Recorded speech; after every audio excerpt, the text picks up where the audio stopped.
Donc les Arabo-musulmans étaient présents sur le continent américain dès le 1er siècle de l'Hégire. Cela a été attesté par les découvertes archéologiques qui ont été faites par exemple en Californie et au Nevada. En Californie, le nom de Isa ibn Maryam y a été retrouvé écrit en lettres koufiques,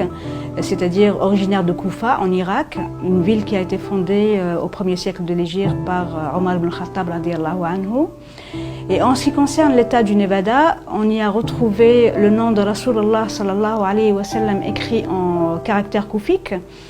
donc qui ont permis aux chercheurs américains de Harvard et de Californie de dater la présence des Arabo-musulmans comme remontant au 1er siècle de l'Hégire, c'est-à-dire entre 650 et 700 de l'ère chrétienne. Par ailleurs, un certain nombre également de navires, d'épaves de navires ont été retrouvés au large du Honduras et du Venezuela. Dans ces navires, il y avait des pièces de monnaie qui dataient de plusieurs siècles avant Christophe Colomb. De plus,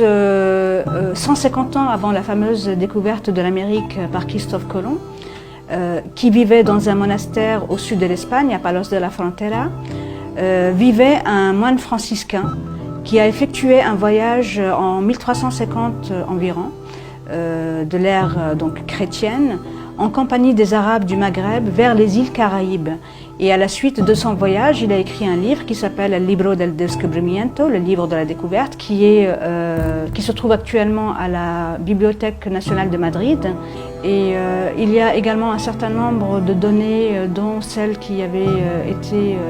retrouvées dans les textes chinois, qui datent de 1178 et 1225, qui permettent également aux chercheurs et à toute personne qui souhaite avoir un accès direct à l'histoire et non pas revu et corrigé ou falsifié selon le point de vue à partir duquel on se place, pour donner des informations erronées ou des informations qui sont totalement justes sur la présence justement des Arabes en Amérique et sur les voyages qui étaient effectués par les Arabes sur le continent américain.